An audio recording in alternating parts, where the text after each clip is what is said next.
ഒത്തിരി റീഎഡിറ്റ് വർക്കൊക്കെ ചെയ്യേണ്ടി വന്നു. ഇഷ്ടം പോലെ. ഞാൻ ഭയങ്കര വിശ്വാസിയാണ്. അതുകൊണ്ടാണോ എന്ന് എനിക്കറിയില്ല. എന്തായാലും ഞാൻ പറഞ്ഞത് ദേവിയായിട്ട് എനിക്ക് കാണിച്ചു തന്ന ഫ്രെയിമാണ്. കാര്യം ഇല്ലെങ്കിൽ ഞാൻ ആ ഫ്രെയിം കാണില്ല. ചുരുക്കി പറയാനായിട്ട് 3 പ്രൊജക്റ്റാണ് ഞാൻ സമർപ്പണമായിട്ട് കൊടുക്കുന്നത് ദേവിക്കും ദേവന്മാർക്കും വേണ്ടിയാണ്. അത് കഴിഞ്ഞിട്ടാണ് ഞാൻ എൻ്റെ പുതിയ പ്രൊജക്റ്റിലോട്ട് വെക്കുന്നത്. മൂകാംബിക അമ്പലത്തിനകത്ത് ഷൂട്ട് ചെയ്യാൻ പറ്റുന്ന എല്ലാ സ്ഥലങ്ങളിലും നമ്മൾ ഷൂട്ട് ചെയ്തു. ബട്ട് ആ ഷോട്ടിന്റെ മെയിൻ ഒരു വിജയം എന്ന് പറയുന്നത് പ്രേചേട്ടൻ DOP. കുടജാദ്രി മടിയിലെന്ന് പറഞ്ഞിട്ട് വളരെ മനോഹരമായിട്ടുള്ള ഒരു ഭക്തിഗാനം ചെയ്ത ഒരു ടീമാണ് എൻ്റെ കൂടെ ഉള്ളത്. നമുക്ക് അവരെ ഒന്ന് പരിചയപ്പെടാം. ഞാൻ ആ പാട്ട് കണ്ടിരുന്നത് എനിക്ക് ഭയങ്കരമായിട്ട് ഇഷ്ടപ്പെട്ടു. കാര്യം മൂകാംബിക ദേവിയുടെ ആ ഒരു ഡിവിനിറ്റി കംപ്ലീറ്റ്ലി അതിനകത്ത് കൊണ്ടുവരാനായിട്ട് പറ്റിയിട്ടുണ്ട്. ഇതിന്റെ ഒരു ഐഡിയ ആരാണ് ആദ്യമായിട്ട് കൊണ്ടുവന്നത്? ഇതിന്റെ ഐഡിയ എന്ന് പറയുന്നത് ശ്രീധരന്റെ ഐഡിയ ആണ്. എന്നെ ഒരു ദിവസം വിളിച്ചിട്ട് പുള്ളി ആദ്യം ഇതിനെ കുറിച്ചൊരു ഡീറ്റെയിൽഡ് സ്റ്റോറിയായിട്ട് പറഞ്ഞു തന്നായിരുന്നു. അത് കഴിഞ്ഞിട്ട് നമുക്ക് പാടുന്ന ആരാണോ ആരൊക്കെ കൊണ്ട് ചെയ്യിക്കുന്നത് എന്നുള്ളത് എന്നെ സംസാരിക്കുകയായിരുന്നു. അപ്പം ആദ്യം എനിക്ക് ട്രയൽ വേർഷൻ ജ്യോതിയുടെ അയച്ചു തരികയാണ് ചെയ്തത്. അപ്പം അത് കേട്ടിട്ട് ആണ് നമ്മൾ പിന്നെ അതിനെ പറ്റിയുള്ള ഇത് ചെയ്യുന്നത്. അതിലോട്ടുള്ളൊരു ഇൻസ്പിറേഷൻ എന്തായിരുന്നു? ഞാൻ 99 മുതൽ മൂകാംബികയിൽ പോകുന്ന വ്യക്തിയാണ്. അപ്പൊ അന്ന് മുതലേ ഈ മൂകാംബിക ദേവിക്ക് വേണ്ടി എന്തെങ്കിലും ചെയ്യണം, അല്ലെങ്കിൽ കലാപരമായി എന്തെങ്കിലും ഒരു കാര്യം അതിന് അമ്മയ്ക്ക് വേണ്ടി ചെയ്യണം എന്നൊരാഗ്രഹം മനസ്സിലുണ്ടായിരുന്നു. അതിനിടയിൽ ഞാൻ കുറച്ച് ഷോർട്ട് ഫിലിംസ് എഴുതുകയും ഡയറക്റ്റ് ചെയ്യുകയൊക്കെ ചെയ്തിട്ടുണ്ടായിരുന്നു. അപ്പോൾ ഇതിൻ്റെ എന്താ പറയുക, ഔദ്യോഗിക കാര്യത്തിൻ്റെ ഭാഗമായിട്ട് എനിക്ക് കണ്ണൂർ വരെ പോകേണ്ടി വരികയും 2023 അങ്ങനെ പോകേണ്ടി വന്നപ്പോൾ എൻ്റെ കൂടെ തന്നെയുള്ള ശ്രീ അനിൽ നല്ലൊരു കവിയാണ്. അപ്പോൾ അദ്ദേഹം കവിതയൊക്കെ എഴുതുന്ന കൂട്ടത്തിലാണ്. അദ്ദേഹത്തിൻ്റെ ചില കവിതകളൊക്കെ ഞാൻ ഇങ്ങനെ മ്യൂസിക് ചെയ്തിട്ടുണ്ട്, അങ്ങനെയൊക്കെ ചെയ്തിട്ടുണ്ട്. അപ്പോൾ അങ്ങനെ ഞാൻ അദ്ദേഹത്തിൻ്റെ അടുത്ത് പറഞ്ഞ് നമ്മൾ എന്തായാലും ഒരു കണ്ണൂർ വരെ പോകില്ലേ, നമുക്കൊന്ന് മൂകാംബിയെ പോകാം, പോകുമ്പോൾ നമുക്കൊരു പാട്ടുമായിട്ട് പോകാം എന്നുള്ളൊരു ഐഡിയ ജസ്റ്റ് ഉണ്ടായിരുന്നു. അങ്ങനെയാണ് അതിൻ്റെ ഒരു തുടക്കം എന്ന് വേണമെങ്കിൽ പറയാം. അങ്ങനെ ആ സമയത്ത് ഇദ്ദേഹം ഞാനൊരു മ്യൂസിക് ഒരു ട്യൂൺ ഇട്ട് കൊടുത്ത് അദ്ദേഹത്തിൻ്റെ അടുത്ത് കവിത എഴുതി കൊണ്ടുവരാനായിട്ട് ഞാൻ ആവശ്യപ്പെട്ടു. പുള്ളി അത് എഴുതി കൊണ്ടുവന്നു. അപ്പോൾ എന്താണെന്ന് അറിയില്ല, അത് എഴുതിക്കൊണ്ട് വന്ന് ഞാൻ അതെടുത്ത് വായിച്ചു നോക്കിയപ്പോഴത്തേക്ക് ശരിക്കും പറഞ്ഞാൽ എനിക്കെന്തോ പെട്ടെന്ന് അങ്ങോട്ട് ക്യാച്ച് ആയില്ല. നമുക്ക് എന്തോ അതിനകത്തൊരു എനിക്കെന്തോ അത് കവിത മനോഹരമായിട്ടുണ്ട്, പക്ഷെ എന്തോ ട്യൂണുമായിട്ട് അത് അങ്ങോട്ട് സിങ്ക് ആവുന്നില്ല. അപ്പോൾ ശ്രീ അനിൽ പറഞ്ഞു, ഞാനൊരു കവിത മൂകാംബിക അമ്മയ്ക്ക് വേണ്ടി ഞാൻ എഴുതിയിട്ടുണ്ട്. അപ്പം ഞാൻ ഇതുവരെ ട്യൂൺ ചെയ്ത് ലിറിക്ക് എഴുതുന്ന പരിപാടിയാണ് ഉള്ളത്, അല്ലാതെ ഒരു കവിത കണ്ടിട്ട് മ്യൂസിക് ചെയ്യുന്നൊരു പരിപാടി ഇന്ന് വരെ ഞാൻ ചെയ്തിട്ടില്ല. പക്ഷെ ഇദ്ദേഹം അങ്ങനെ എഴുതി എന്ന് പറഞ്ഞപ്പോൾ എനിക്കെന്തോ ആ സമയത്ത് എനിക്ക് അങ്ങനെ തോന്നി. അങ്ങനെ ഞാൻ ആ കവിത എടുത്തു വെച്ച് ഇങ്ങനെ വായിച്ച് അപ്പോൾ 5 മിനിറ്റ് കൊണ്ട് ചെയ്ത പാട്ടാണ് കുടജാദ്രി മണിയിൽ. അങ്ങനെയാണ് എഴുതി വെച്ചിരുന്ന അദ്ദേഹം എഴുതി വെച്ചിരുന്ന ഒരു കവിതയെ ഞാൻ അദ്ദേഹം ഒരു ലളിതഗാന രൂപത്തിലാണ് അദ്ദേഹം അതിനെ എഴുതിയിരുന്നത്. അത് അനിലായിരിക്കും അതിനെ കൂടുതൽ പറയാനായിട്ട് സാധിക്കുന്നു അതിനെക്കുറിച്ച്. അങ്ങനെയാണ് അതിന്റെ തുടക്കം. ഇങ്ങനെ ഒരു ആവശ്യമായിട്ട് വരുന്നതിന് മുമ്പ് തന്നെ എഴുതി വെച്ചൊരു കവിതയാണെന്ന് പറഞ്ഞു. അപ്പൊ ഇത് എത്ര നാൾ മുമ്പ് എഴുതി വെച്ചിരുന്നതാണ്? അങ്ങനെയല്ല, ഇപ്പൊ ശ്രീ സാർ പറഞ്ഞ പോലെ സാർ മൂകാംബിക ദേവി കണ്ടിട്ട് പ്രൊഡ്യൂസ് ചെയ്യാൻ തീരുമാനിച്ചു. അപ്പോൾ ഒരു കവിത വേണമെന്ന് പറഞ്ഞപ്പോൾ അതിന് ട്യൂൺ ചെയ്ത് തന്നു. ആ ട്യൂൺ ഞാൻ കുടജാദ്രി ദേവാങ്കണത്തിൽ എന്ന് പറഞ്ഞിട്ടൊരു കവിത എഴുതിയത്. പക്ഷെ അത് എഴുതുന്നതിനിടയിൽ തന്നെ ഇത് സ്വാഭാവികമായിട്ട് ഞാൻ അല്ലാതെ എഴുതി വന്നതാണ്. അതിനിടയ്ക്ക് തന്നെയാണ് സംഭവിച്ചത്. നേരത്തെ എഴുതി വെച്ചതല്ല, അതിന്റെ കൂടെ എഴുതിയതാണ്. അതിനിടയ്ക്ക് തന്നെ നമ്മൾ ആ ഒരു മൂഡ് ക്രിയേറ്റ് ചെയ്തിട്ട് ആ ഒരു മൂഡിൽ നിന്നായിരിക്കുമല്ലോ ഒരു കവിത എഴുതുന്നത്. അപ്പോൾ ഇത് സ്വാഭാവികമായിട്ടും ആ കൂടെ സംഭവിച്ചാണ്. അപ്പൊ അത് കണ്ടപ്പോൾ സാറിന് അത് ഇഷ്ടപ്പെട്ടു, വന്ന് അത് ചെയ്യാന്ന് പറഞ്ഞിട്ട് അതിലേക്ക് പോവച്ചു. കുടജാദ്രി മടിയലിന്റെ ആദ്യത്തെ ഡ്രാഫ്റ്റ് പാടിയതും അതിനകത്ത് അഭിനയിച്ചിരിക്കുന്നതും ജ്യോതിയാണ്. അപ്പൊ ജ്യോതിക്ക് ആ ഒരു ഇതിലോട്ട് എങ്ങനെയാണ് എത്തിയത്? ആക്ച്വലി ശ്രീചേട്ടൻ ഇങ്ങനെ നല്ല നല്ല വരികളൊക്കെ കിട്ടുമ്പോൾ അതിങ്ങനെ ട്യൂൺ ചെയ്യുന്ന ഒരു പതിവാണ്. ശരിക്കും പറഞ്ഞാൽ ഒരുപാട് പാട്ടുകൾ ഇങ്ങനെ ഇതിനു മുൻപും ചേട്ടൻ എനിക്കിങ്ങനെ അയച്ചു തരും. എന്നിട്ട് എനിക്ക് ജസ്റ്റ് ഒന്ന് പാടി ചേട്ടന് തിരിച്ചയച്ചു കൊടുക്കുക. ഇതെന്റെ ജോലിയാണ്. അങ്ങനെ എനിക്ക് തോന്നുന്നു 1 വർഷം മുൻപ് ചേട്ടൻ ഇതെനിക്ക് അയച്ചു തന്നതാണ്. അപ്പോൾ എനിക്ക് അത് സാധാരണ ഇങ്ങനെ പാട്ട് വരുന്നതിനെക്കാട്ടിലും ഇതിന് നമുക്ക് എന്തോ ഒരു ഇഷ്ടം നമുക്ക് തോന്നും. ഭയങ്കര രസമായിരുന്നു അത്. അപ്പം ഞാനത് ചേട്ടന് പാടി അയച്ചു കൊടുത്തു. അത് കഴിഞ്ഞ് കറക്റ്റ് 1 വർഷം കഴിഞ്ഞപ്പോഴാണ് ചേട്ടൻ എന്നെ വിളിച്ചിട്ട് പറയുന്നത്, ജ്യോതി നമ്മൾ ആ പാടിയ പാട്ടിലെ അത് നമ്മൾ റെക്കോർഡ് ചെയ്യാണ് എന്ന് പറഞ്ഞു. ശരിക്കും പറഞ്ഞാൽ അപ്പം ഞാൻ ചേട്ടൻ്റെ അടുത്ത് ചോദിച്ചു, ചേട്ടാ ഏത് പാട്ടാണ്? കാരണം ഇതിനിടയ്ക്ക് തന്നെ ഒത്തിരി പാട്ടുകൾ ചേട്ടൻ ഇങ്ങനെ അയച്ചു തരും. ഇതിൽ ഏത് പാട്ടാണ് അപ്പൊ ചേട്ടൻ എന്നോട് പറഞ്ഞു കുടജാദ്രി മടിയിൽ എന്ന് പറഞ്ഞിട്ട് മൂകാംബി അമ്മയെ കുറിച്ചൊരു പാട്ട് നമ്മൾ പാടിയില്ലേ, അതാണ് നമ്മൾ റെക്കോർഡ് ചെയ്യാൻ പോണത്. അത് പക്ഷെ ശരിക്കും പറഞ്ഞാൽ കാരണം അതുവരെ ഇങ്ങനെ പാടി അയക്കാന്നല്ലാതെ പെട്ടെന്നൊരു ഭയങ്കര സന്തോഷമായിരുന്നു അത്. ഞാൻ തന്നെ പാടണമെന്നും പറഞ്ഞപ്പോൾ ഭയങ്കര അതൊരു സന്തോഷമായിരുന്നു അത്. പിന്നെ എല്ലാം ഫാസ്റ്റ് ആയിരുന്നു. അങ്ങനെയാണ് ശരിക്കും ആ ആദ്യത്തെ പോർഷൻ ഞാൻ പാടിയത് എങ്ങനെയാണ്. അത് മാത്രമല്ല എനിക്കൊന്ന് ചേട്ടനത് ഞാൻ വാട്സപ്പിൽ പാടി അയച്ചത് എനിക്കത് മിക്സ് ചെയ്ത് തിരിച്ച് എനിക്ക് അയച്ചു തന്നു. അപ്പൊ അത്രയും ഫോർവേഡ് ആയി എന്ന് എനിക്കത് മനസ്സിലായി. പക്ഷെ അത് കേട്ടപ്പം ഭയങ്കര രസമുണ്ടായിരുന്നു. അത് ഒത്തിരി സന്തോഷമായി. മൂകാംബിക ദേവിക്ക് വേദാസ് പ്രൊഡക്ഷൻസിന്റെ ഒരു സമർപ്പണം എന്നുള്ളൊരു വാക്ക് വളരെ പവർഫുൾ ആണ്. എന്തുകൊണ്ട് അങ്ങനെ ഒരു ഞാനത് ആക്ച്വലി ഇത് തുടങ്ങിയത് കഴക്കൂട്ടം മഹാദേവ ക്ഷേത്രത്തിലെ ഒരു പ്രൊജക്റ്റ് ആയിട്ടായിരുന്നു. അപ്പം അവിടെയും ഞാനൊരു സോങ് ഓൾറെഡി സമർപ്പിച്ചിട്ടുണ്ടായിരുന്നു മഹാദേവന് വേണ്ടിയുള്ള. അത് കഴിഞ്ഞാണ് ഞാൻ മൂകാംബിക ദേവിയുടെ അവിടെ ഒരു സമർപ്പണം. അതുപോലെ എനിക്ക് ഇനി അടുത്തൊരു പ്രൊജക്റ്റ് വരുന്നുണ്ട്. അപ്പം ഇതൊരു 3 പ്രൊജക്റ്റാണ് ഞാൻ സമർപ്പണമായിട്ട് കൊടുക്കുന്നത് ദേവിക്കും ദേവന്മാർക്കും വേണ്ടിയുള്ള. അത് കഴിഞ്ഞിട്ടാണ് ഞാൻ എൻ്റെ പുതിയ പ്രൊജക്റ്റിലോട്ട് വെക്കുന്നത്. അതിൻ്റെയും കുറേ കാര്യങ്ങൾ ഇങ്ങനെ നടക്കുന്നുണ്ട്. വഴി ഓരോന്നായിട്ട് ഇങ്ങനെ പബ്ലിസിറ്റി ചെയ്യാന്നുള്ള പരിപാടിയാണ്. അതിന് മുന്നേ ആയിട്ട് നമ്മുടെ എന്താ പറയുക, നമ്മുടെ ഏതിനും ചെന്ന് ഇറങ്ങുമ്പം ആദ്യം ഒരു ദേവിയും ദേവന്മാരുടെ ഒരു അനുഗ്രഹം വേണമല്ലോ. അതിൻ്റെ തുടക്കമായിട്ടുള്ള ഒരു ഇതാണ്.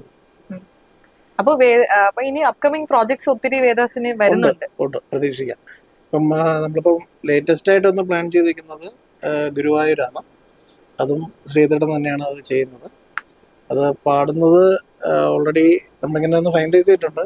പേര് ഞാൻ വഴിയെ പറയാം.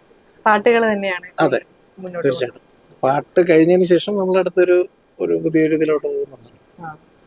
അപ്പൊ അരുൺ ഇങ്ങനെ ഈ ഗുരുവായൂർ ഒരു പ്രൊജക്ട് ചെയ്യണമെന്ന് ഇങ്ങനെ അരുൺ ആവശ്യപ്പെട്ടിട്ടുണ്ടായിരുന്നു. അപ്പം ഇപ്പൊ നമ്മൾ ഈ മൂകാംബികയുടെ ഈ ഒരു കാര്യം കഴിഞ്ഞതിന് ശേഷം അതിലേക്ക് ഇപ്പൊ കടന്നിട്ടുണ്ട്.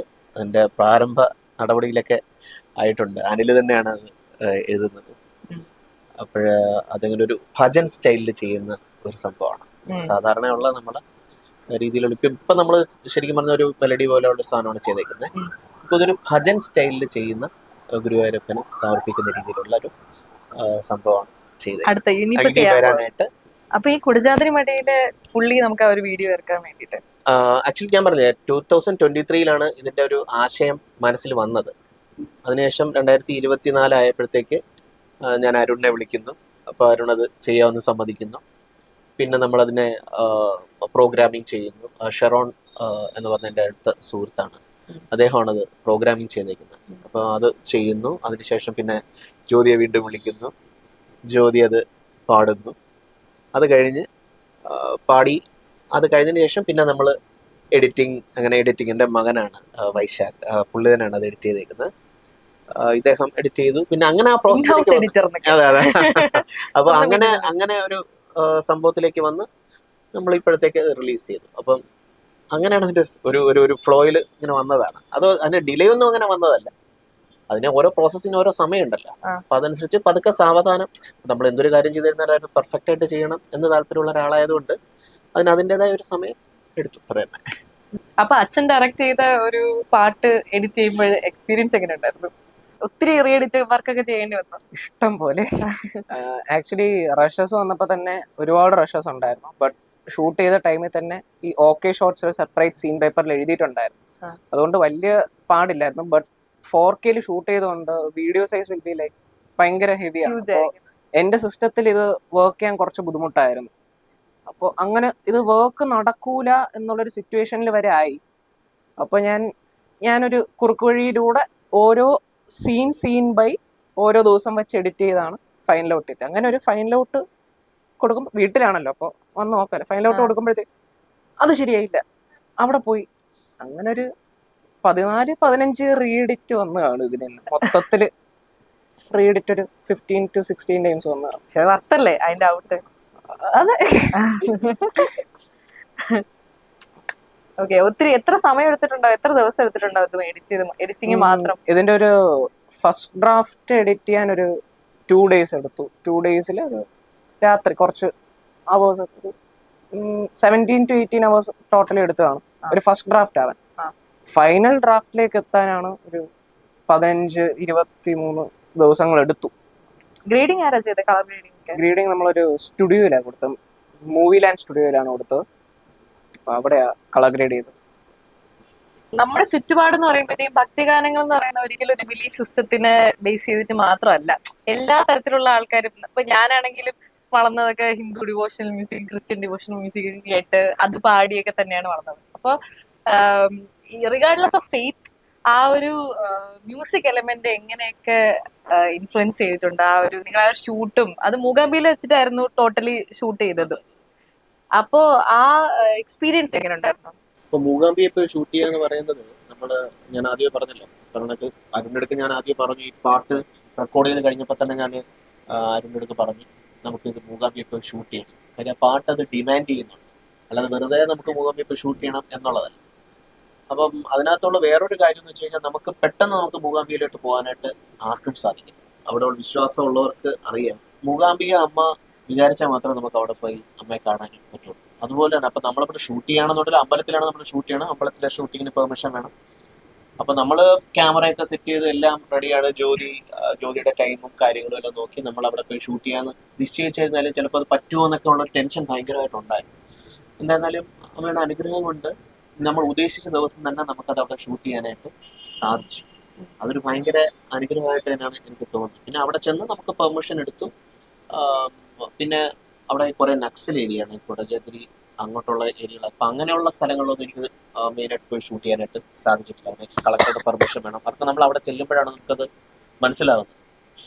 അങ്ങനെയുള്ള ഒത്തിരി ബുദ്ധിമുട്ടുള്ളതാണ്. ചില കാര്യങ്ങൾ എനിക്കത് ഡിസ്ക്ലോസ് ചെയ്യാനായിട്ട് പറ്റാത്ത കാര്യങ്ങളുണ്ട്. അപ്പൊ പക്ഷെ എന്നിരുന്നാലും അങ്ങനെ പെർമിഷൻ കിട്ടിയ സ്ഥലങ്ങളിൽ എല്ലാം ഞങ്ങള് മൂകാംബിക അമ്പലത്തിനകത്ത് ഷൂട്ട് ചെയ്യാൻ പറ്റുന്ന എല്ലാ സ്ഥലങ്ങളിലും ഞങ്ങൾ ഷൂട്ട് ചെയ്തു. അതിനകത്ത് അമ്പലത്തിൽ ചെയ്യുന്ന കർമ്മങ്ങൾ, അങ്ങനെയുള്ള കാര്യങ്ങളെല്ലാം അവിടെ പ്രത്യേക സുബ്രഹ്മണ്യ അങ്ങനെ അണികയുടെ പെർമിഷൻ എടുത്ത് അദ്ദേഹം എന്താ പറയാ വീട്ടിൽ നിന്ന് പൂജയ്ക്ക് വരുന്നതും അങ്ങനെയുള്ള കാര്യങ്ങളെല്ലാം. ഇതിനകത്ത് സ്റ്റോക്ക് ഷോട്ടുകൾ ഒന്നുമില്ല, നിങ്ങൾ കാണുന്ന വീഡിയോയ്ക്കകത്ത് സ്റ്റോക്ക് ഷോട്ട്സ് ഒന്നുമില്ല. എല്ലാം നമ്മൾ അവിടെ പോയി ഒറിജിനലി നമ്മൾ ഷൂട്ട് ചെയ്തിട്ടുള്ള സാധനങ്ങൾ മാത്രമാണ് നമ്മളിപ്പോൾ വീഡിയോയ്ക്കകത്ത് ഉൾപ്പെടുത്തിയിട്ടുള്ളത്. അതിനകത്ത് എന്താ പറയാ, അത് നമ്മൾ ഒരാള് മൂകാംബികയിൽ പോകുമ്പോൾ എന്തൊക്കെ കാര്യങ്ങളാണ് ചെയ്യുന്നത്, എന്തൊക്കെ കാര്യങ്ങളാണ് നമ്മളെ കണ്ണിലൂടെ കാണുന്നത് എന്നുള്ളതെല്ലാം വ്യക്തമാക്കുന്ന രീതിയിലുള്ള ഒരു സ്ക്രിപ്റ്റ് തയ്യാറാക്കിയത് ഞങ്ങൾ അവിടെ പോയി അത് ഷൂട്ട് ചെയ്യാനായിട്ട് ശ്രമിച്ചിട്ടുണ്ട്. അത് ഒരു പരിധിവരെ നമ്മൾ വിജയിച്ചു എന്നാണ് ഞാൻ മനസ്സിലാക്കുന്നത്. കാരണം അത് കണ്ടവരെല്ലാവരും എല്ലാവരും അത് അമ്പലത്തിൽ പോയി ഒരു ഫീൽ ഉണ്ടായിട്ടുണ്ട്, അല്ലെ ആ വരികൾ ഡിമാൻഡ് ചെയ്യുന്ന രീതിയിൽ ഞങ്ങൾ അവിടെ പോയി അത് ഷൂട്ട് ചെയ്തിട്ടുണ്ട് എന്നൊക്കെ പലരും പറയുമ്പോഴത്തേക്ക് നമുക്ക് ഭയങ്കര സന്തോഷമാണ്. ഒരാളുടെ കണ്ണിൽ കൂടെയാണ് ആ വീഡിയോ പോകുന്നത്. അതെ, അപ്പൊ ആ ഒരു കാര്യത്തില് ഞങ്ങൾ അതിനകത്ത് 100% ഞങ്ങൾ അതിനകത്ത് അത്രയും എഫേർട്ട് എടുത്താണ് ഞങ്ങളത് ചെയ്തിട്ടുള്ളത്.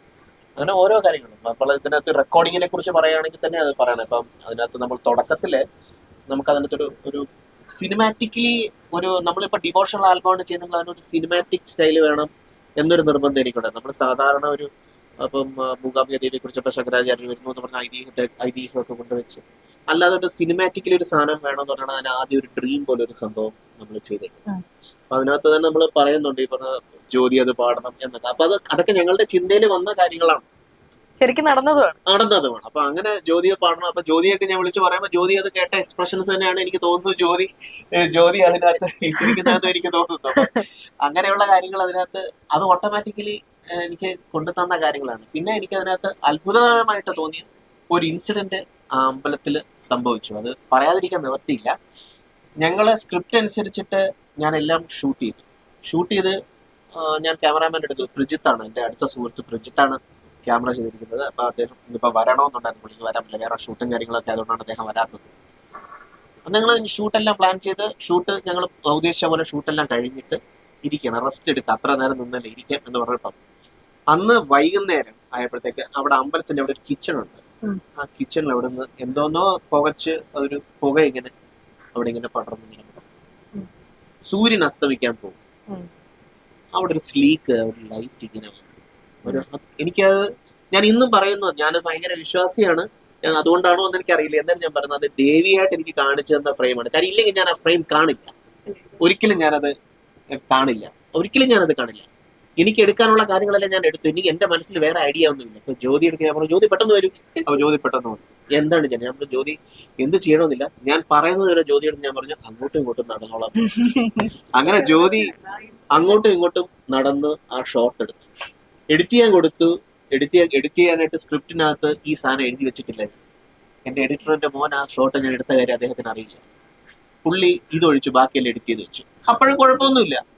പക്ഷെ അത് കഴിഞ്ഞപ്പോഴത്തേക്ക് എനിക്ക് തോന്നി ഞാൻ ആ ഷോട്ട് ഉപയോഗിച്ചില്ലല്ലോ അത് വെക്കാൻ. ഞാൻ പറഞ്ഞു മോനെ ഞാൻ ഇങ്ങനൊരു സാധനം ഷൂട്ട് ചെയ്തിട്ടുണ്ട്, എന്തോ അതിനകത്തൊരു ഒരു സംഭവം ഡിവിനിറ്റി ഉണ്ട്. ഉണ്ട്, നീ അതൊന്ന് നോക്ക് എന്ന് പറഞ്ഞു. പുള്ളി ഞാൻ പറഞ്ഞത് പ്രമാണിച്ച് പുള്ളി ആ ഷോട്ട് എടുത്ത് വെച്ചിട്ട് പറഞ്ഞു അച്ഛാ അത് മാറ്റണ്ട, ഇതാണ് ഏറ്റവും ബെസ്റ്റ്, ഇതിനകത്ത് ഏറ്റവും ബെസ്റ്റ് ഇതാണ്. അങ്ങനെ തന്നെ എല്ലാവരും പറഞ്ഞു, അത് കണ്ടവരും എല്ലാവരും ആ ഷോട്ടിനെ കുറിച്ചാണ് ഇന്നും പറയുന്നത്. അതുകൊണ്ടാണ് ഞാൻ പറഞ്ഞത് അത് ദേവിയായിട്ട് എനിക്ക് കാണിച്ചു തന്ന ഷോട്ടാണെന്ന് ഞാൻ പറയുന്നത്. അവിടെ ശ്രീചേട്ടൻ പറഞ്ഞില്ല, നമുക്കൊരു ടൈം ഉണ്ട്, ഒരു ഡേ ഫുള്ളാണ്, ഒരു ദിവസം അല്ല, അങ്ങനെയാണ് നമ്മൾ അങ്ങനെയാണ് അവിടെ നമ്മൾ പേ ചെയ്ത് അവിടെ ടൈം തരുന്നത്. അപ്പൊ നമുക്ക് ഒരു ഈവനിങ്ങിലാണ് നമ്മൾ സ്റ്റാർട്ട് ചെയ്തത്. അപ്പൊ പിറ്റേ ദിവസം തീരുമല്ലേ, അപ്പൊ നമ്മുടെ ടൈം തീരാറായി. ഇതിനു മുമ്പ് മാക്സിമം എങ്ങനെ എവിടൊക്കെ ഏതൊക്കെ രീതിയിൽ സാധാരണ ആൾക്കാർ കാണാത്ത രീതിയിലും വിഷ്വൽ തപ്പി നടക്കുകയാണ് ശ്രീചേട്ടനൊക്കെ. അപ്പൊ അങ്ങനെ നമ്മൾ ആ കവാടമില്ലേ, കയറി വരുമ്പോ ഒരു കവാടം ഉണ്ട് കേട്ടോ, പോയിട്ടില്ലാന്നല്ലേ പറഞ്ഞത്, അത് അതിനകത്ത് നോക്കാം. ആ കവാടത്തിന്റെ മുകളിൽ വരെ ഞങ്ങൾ കയറി. അതൊക്കെ രസമാണ്. അത് അങ്ങനെയൊന്നും ആരും അവിടെ നിന്നുള്ള വിഷ്വൽസ് ഒന്നും അങ്ങനെ നമ്മൾ കണ്ടിട്ടില്ല. അപ്പൊ അവിടെ കയറി തിരിച്ചിറങ്ങി വന്നോ കഴിഞ്ഞല്ലോ അല്ലേ. അപ്പം അശോകന് ക്ഷീണം ആവാല്ലോ. അപ്പൊ ഞാനവിടെ ഇങ്ങനെ വെയിറ്റ് ചെയ്യായിരുന്നു. അപ്പോഴത്തെ പെട്ടെന്ന് ശ്രീചേട്ടൻ ജ്യോതി വന്നേ എന്ന് പറഞ്ഞിട്ട് ഞാൻ കൂടെ ഓടുക, എന്താ സംഭവം എന്നറിയില്ല. പക്ഷെ അപ്പുറത്ത് ചെന്ന് ചേട്ടൻ ഇത് കാണിക്കുമ്പോ അയ്യോ അത് ഭീകരമായിരുന്നു. ആ കാഴ്ച നല്ല രസമായിരുന്നു അത് കാണാൻ. അപ്പൊ ഇവർ ചേട്ടാ എന്താ ചെയ്യണ്ടേ, അപ്പോഴത്തേക്ക് അവിടെ ചേട്ടാ ക്യാമറ വിളിക്കുന്നു, ജ്യോതി അങ്ങോട്ട് നടന്നോ ഇങ്ങോട്ട് നടന്നോ, ആ ഓക്കെ നടന്നു. അതാ അത് ഭാഗ്യം എന്ന് പറഞ്ഞാൽ ചേട്ടൻ പറഞ്ഞതുപോലെ ആ റൈറ്റ് ടൈമിൽ ആ സൂര്യൻ മാറിക്കൊണ്ടിരിക്കുകയാണ്, പൊസിഷൻ ചേഞ്ച് ചെയ്യുകയല്ലേ.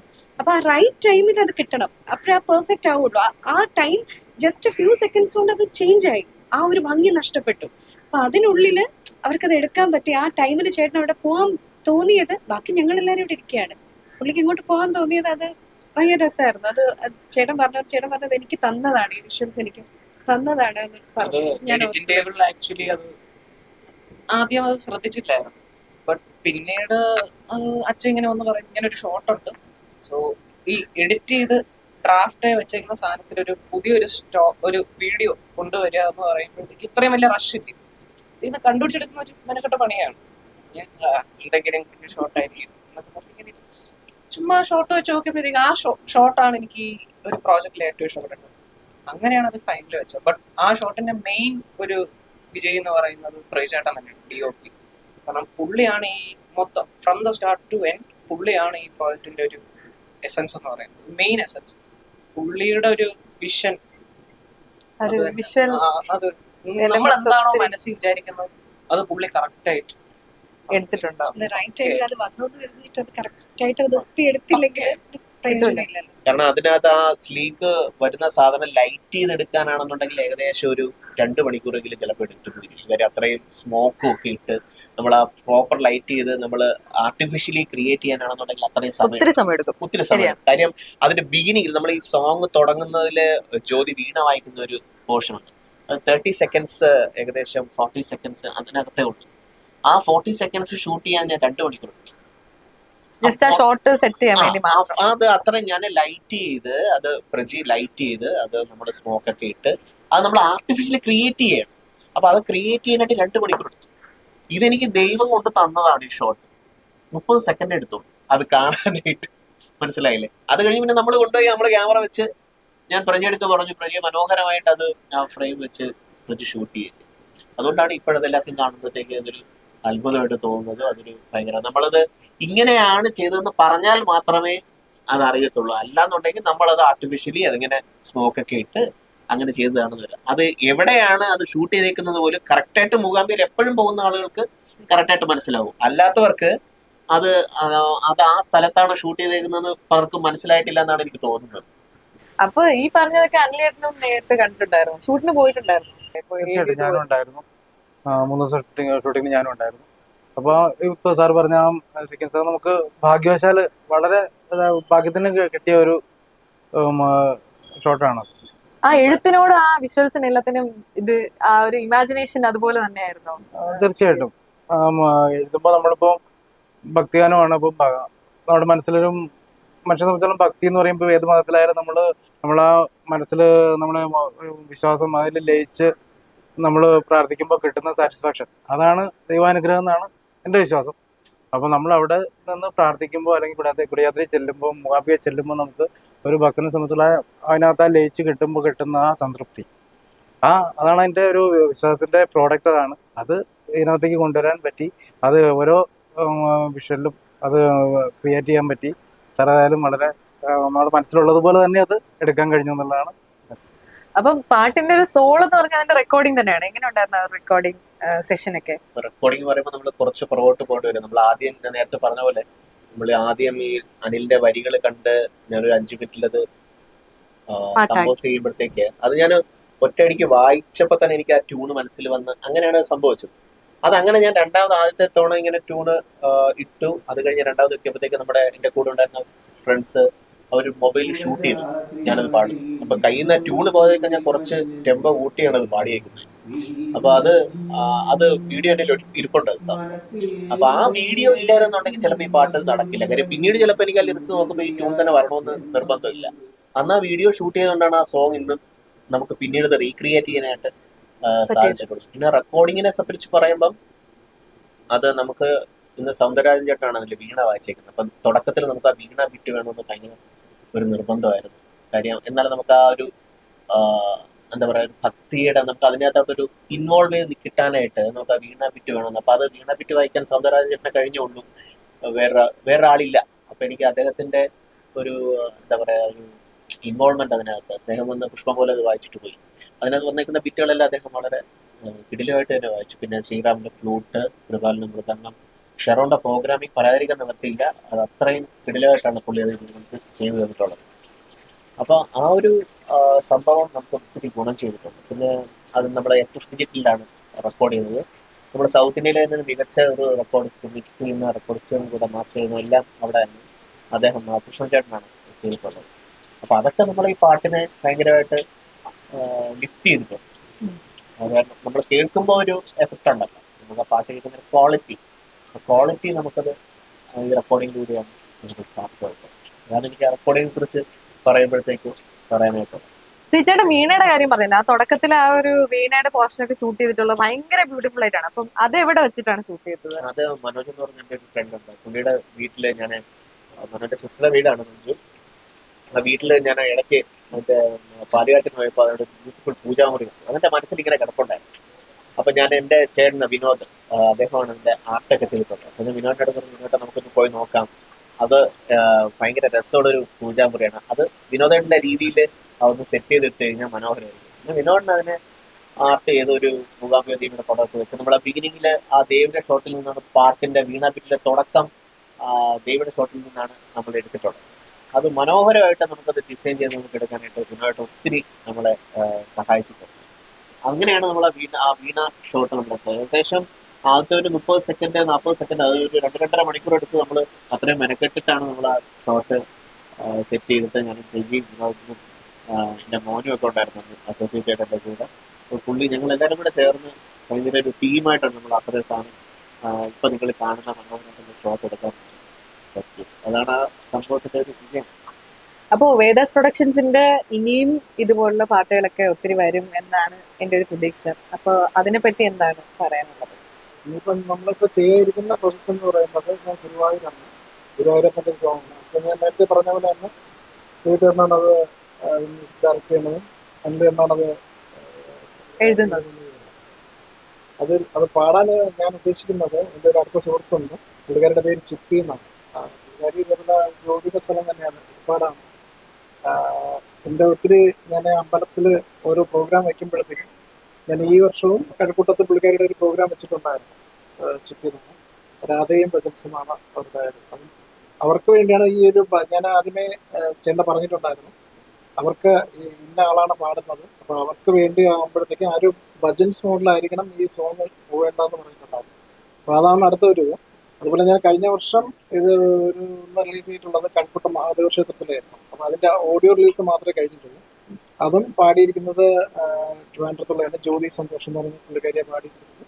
അത് മ്യൂസിക് ഡയറക്ട് ചെയ്തിരിക്കുന്നത് സുരേഷ് വാസുദേവാണ്, പ്ലേബാക്ക് സിംഗർ കൂടെയാണ്. അപ്പം അതിന്റെ ഇനി വീഡിയോ എനിക്കത് ബാലൻസ് ഉണ്ട്. വീഡിയോ ഞാൻ ഓൾറെഡി അത് ഇത്രയും ഡിലേ ആയതെന്ന് വെച്ചാൽ നമ്മുടെ വടക്കുന്നാഥന്റെ ഡയറക്ടർ ഷാജുൻ കാര്യം പുള്ളി വന്ന് ചെയ്യാന്നുള്ള പരിപാടിയാണ് ആ ഒരു വീഡിയോ ചെയ്യാന്നുള്ളത്. അപ്പം അതിങ്ങനെ കുറച്ച് ഡിലേ ആയി പോകുന്നു. അപ്പം അതും ഞാൻ ചേട്ടനായിട്ട് ഇങ്ങനെ ഡിസ്കസ് ചെയ്തുകൊണ്ടിരിക്കുന്നേ ഉള്ളൂ. അപ്പം അത് കഴിഞ്ഞിട്ട് പിന്നെ ഒരു തേർഡ് എന്നുള്ള ഒരു ഇതിലൊരു സോങ് ഞങ്ങൾ അതിൽ കുറച്ച് ബിഗ് ബഡ്ജറ്റ് പ്രൊജക്റ്റാണ്. അപ്പം അത് ഇങ്ങനെ പറഞ്ഞ് നിർത്തിക്കുന്നേ ഉള്ളൂ. അതിൻ്റെത് ചേട്ടൻ തന്നെ പറയും. പിന്നെ അതുപോലെ തന്നെ വേറൊന്ന് വെച്ചാൽ എനിക്ക് ഈ ഒരു റിലീസിങ്ങിനായിരുന്നാലും അതുപോലെ തന്നെ ഈ ഒരു എന്താ പറയുക ഒരു മാർക്കറ്റിംഗ് സൈഡാണെങ്കിലും ഇപ്പോൾ യൂട്യൂബ് റിലീസിന് വേണ്ടിയുള്ള കാര്യങ്ങളെല്ലാം എൻ്റെ അടുത്ത സുഹൃത്താണ് ഡാനി, ടെക് പ്രൊഡക്ഷൻസ്. അവരാണ് എനിക്ക് ഇത്രയും ഒരു ചേട്ടൻ അറിയാം നമ്മൾ എന്താണോ നമുക്ക് ആവശ്യം നമ്മൾ പറയുന്നത് അത് അതേപോലെ വേണ്ടി തരുന്നു. അതിന് നമ്മൾ ഭയങ്കര ഒരു ഭാഗ്യമാണ് നമുക്ക്. കാരണം മാർക്കറ്റിംഗ് സൈഡും കൂടെ കറക്റ്റ് ആയില്ലെന്നുണ്ടെങ്കിൽ ഈ സോങ് ഒരിടത്തും എല്ലായിടത്തും എത്താൻ ഇത് ഇത് ഈ ഒരു നമ്മളെ ഗ്രൂപ്പായിട്ടൊന്ന് പാടി ഇറക്കിയിട്ട് കാര്യമില്ല. ഒരു മാർക്കറ്റിംഗ് സൈഡും കൂടെ ഒരു കുറച്ച് എല്ലാം ഒരു ടീം ഡാനി ടെക് പ്രൊഡക്ഷൻസ് നല്ലതായിട്ട് ഹെൽപ്പ് ചെയ്തിട്ടുണ്ട്. അപ്പം ഇനി വരുന്ന പ്രൊജക്ടുകളും എല്ലാം ഞങ്ങളുടെ ഒരു ഇത് ടീമിനെ കൊണ്ട് ചെയ്യിക്കുന്നതാണ്. അപ്പം ബാക്കി ഇപ്പം ആ ഒരു മൂന്നാമത്തെ ഒരു വർക്കിന്റെ ശേഷം തന്നെ അത് പറയുന്നതായിരിക്കും. അതൊരു മൂന്നാമതൊരു പ്രോജക്റ്റ് ഉണ്ട്. സിംഗറെ ഡിസൈഡ് ചെയ്തിട്ടില്ല. ഇത് കുറച്ചൊരു വലിയ പ്രൊജക്റ്റാണ്. ഞാൻ 2001 കമ്പോസ് ചെയ്തൊരു സോങ് ഉണ്ട് 2001. അപ്പൊ അത് കമ്പോസ് ചെയ്ത സോങ് ആണ്. അതിന്റെ ബാക്കിയുള്ള ഓർക്കസ്ട്രേഷനും കാര്യങ്ങളും എല്ലാം കുറച്ച് ഹെവിയാണ്. അപ്പൊ അത് സാധാരണ രീതിയിലുള്ള ഒരു നമ്മൾ ഡിവോഷണൽ സ്റ്റൈലിൽ ഇപ്പൊ നമ്മൾ കേൾക്കുന്ന മൂഡിലുള്ള ഒരു സാധനമല്ല. അത് കുറച്ച് ഹെവിയാണ്. അപ്പൊ അതനുസരിച്ചിട്ട് അതിന്റെ സമയം എടുക്കും. അപ്പൊ അത് നമ്മൾ റീക്രിയേറ്റ് ചെയ്ത് നല്ല രീതിയിൽ ഷൂട്ട് ചെയ്ത് ഇറക്കണമെന്നുള്ളതാണ് എൻ്റെ ഒരു താല്പര്യം. ഇത് കഴിഞ്ഞ ഈ ഗുരുവായൂരിന്റെ സംഭവം കഴിഞ്ഞ ശേഷം ഞാൻ അപ്പൊ അത് ഓൾറെഡി ഒരു സൈഡിൽ അതിന്റെ വർക്ക് നടക്കുന്നുണ്ട്.